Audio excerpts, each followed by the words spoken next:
Trudeau had no problem finding $7 billion to buy Trans Mountain Pipeline, so where's the money for water pipelines to First Nations?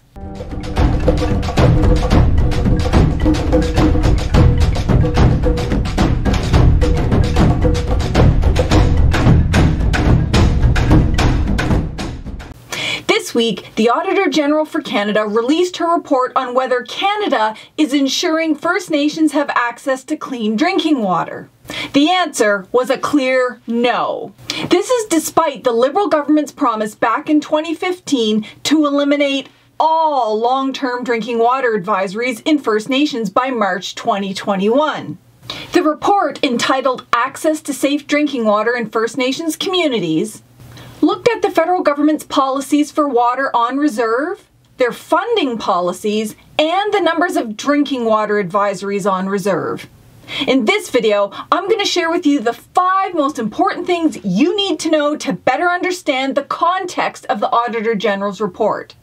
First of all, we would not be in this mess if our sovereign jurisdiction, laws, and governing powers over all of our traditional territories and resources were respected. The harsh reality of colonization and ongoing genocide is that First Nations lack access to clean drinking water on their own territories. But that is the result of generations of colonization, land dispossession, and state control over our water resources. It has nothing to do with us.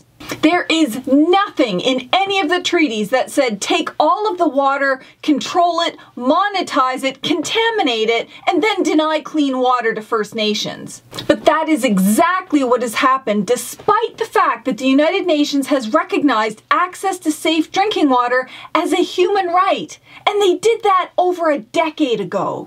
This is what happens when Canada acts like an outlaw and breaks our laws, its own domestic laws, and international laws. The continued failure to provide clean drinking water to First Nations is just one example of systemic racism. Pure and simple. Secondly, you should know that after Canada steals the lands and waterways, it gives itself jurisdiction in the Constitution over Indians and lands reserved for the Indians. In other words, the federal government has assumed the legal jurisdiction and financial responsibility for water infrastructure on reserve. And this is the result. First Nations have been calling on the federal government to address this water crisis for decades. In 1995, Health Canada and Indian Affairs found that 25% of water systems on reserves posed health and safety risks. In 2001, Indian Affairs found significant risks to water quality and safety in 75% of water systems on reserve. In 2011, Indian Affairs reported to the Auditor General that more than 50% of water systems still posed significant risks to community members. And in 2014, it was about 43%, and here we are in 2021, and the risk level hasn't changed. At a press conference about the Auditor General's report, Indigenous Services Minister Mark Miller said that while they had hoped to address all long-term drinking water advisories, they lost a construction season due to the pandemic. One construction season? If we only start the clock from the reports in 1995 forward, they've lost 25 years of construction seasons.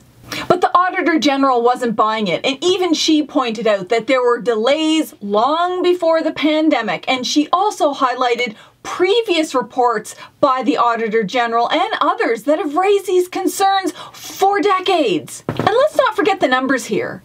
In addition to the 60 long-term drinking water advisories that are left, half of those have been in place for more than a decade.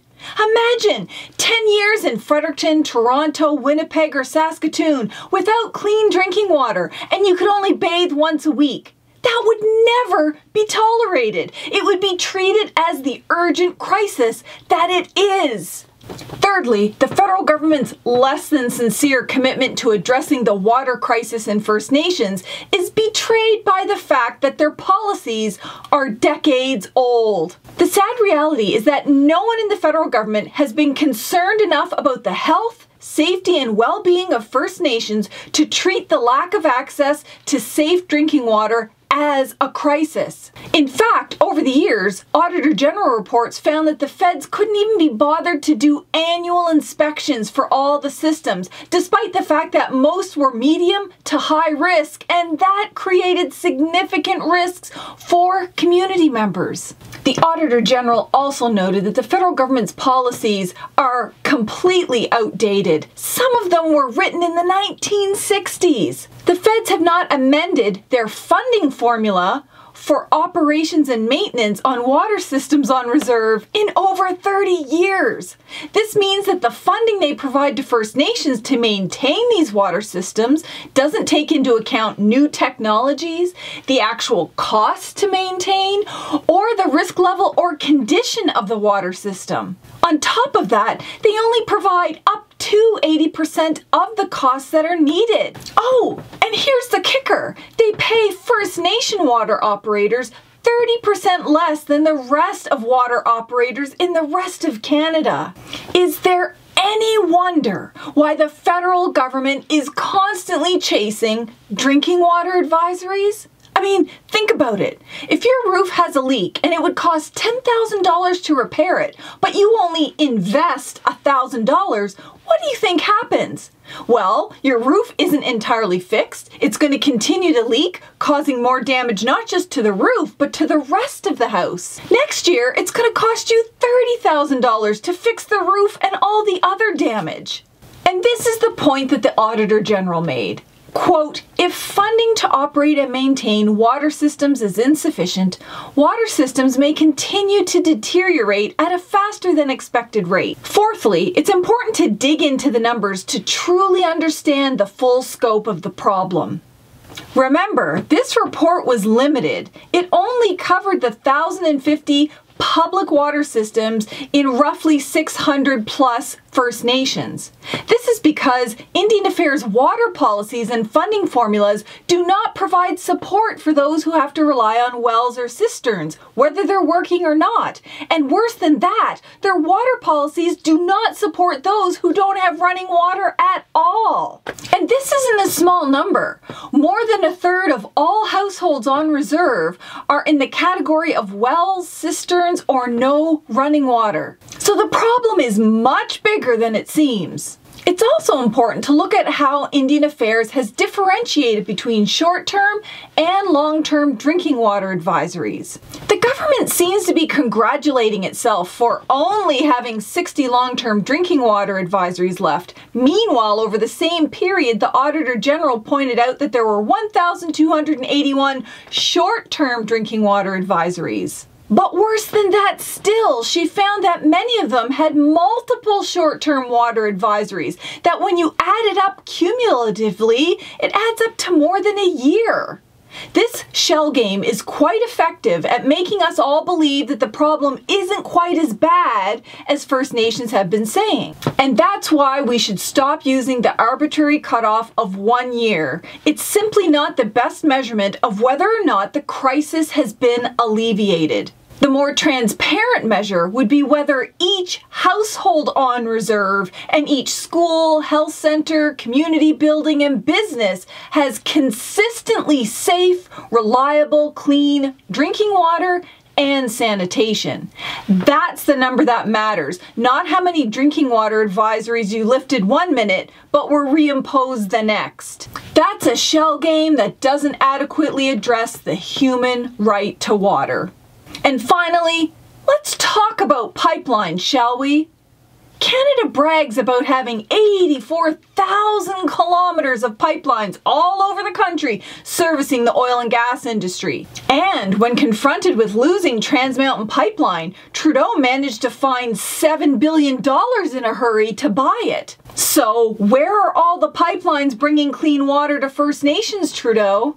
Then there's also the man camps full of thousands of mostly men flown into First Nation territories, even in the remotest places, that have access to healthcare, mold-free housing, healthy food, and clean drinking water and sanitation.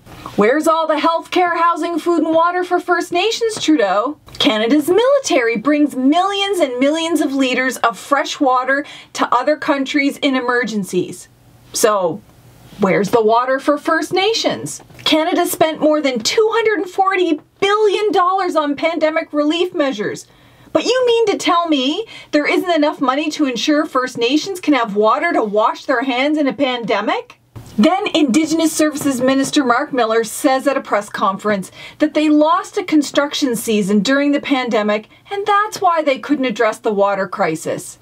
Really? Because the construction season for oil and gas pipelines, the tar sands, mining projects, and other extractive projects continued during the pandemic? But you couldn't construct water pipelines? None of us are buying these excuses. The reason all First Nation households don't have access to clean drinking water is about systemic racism. It's the same reason why there's a housing crisis on reserve, the same reason why there's a humanitarian crisis of First Nations children in foster care, and why there are crisis-level rates of incarceration and thousands of murdered and missing Indigenous women and girls in this country. Until we address the racism in Canada's laws, policies, and practices, we'll never end the genocide against First Nations or the water crisis. Because here's the thing. There's no such thing as incremental equality or partial human rights. You either have it or you don't. And trust me when I say, it would only take a week without water for any of these politicians to literally call in the army if this happened to them in their town or city. And that's why we need Canadians to stand up and say this isn't right. We need you to share this video far and wide and help pressure governments to take action now. No more excuses or media talking points. As always, I'll post extra resource links in the description box below. Till next time, stay alert, warriors.